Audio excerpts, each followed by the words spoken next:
Sa tingin ko, ang isa sa mga positive na magko-contribute ng AI para sa akin, pare, mostly sa business side.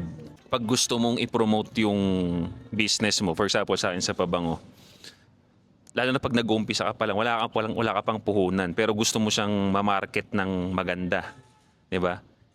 Hindi mo na kailangan maghanap or magbayad sa, again, this is only the positive side lang muna pag-uusapan natin, ha.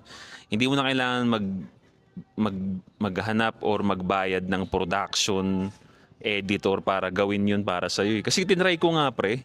Ginawa niya, bro. Ginawa niya, tas kuwang-kuha niya yung pabango ko. Ayaw ko lang gamitin kasi syempre respeto na rin dun sa editor ko na ano. Pero tinry ko lang kasi to the extent kung ano ba yung kaya ng AI. Paul, isa pa, picture o gusto mo video na pinopromote yung pabango mo na kunyari may babae naglalakad. Tangina, kaya na ng AI gawin yun, eh. Mostly, pare, nakikita ko, positive siya on the business side.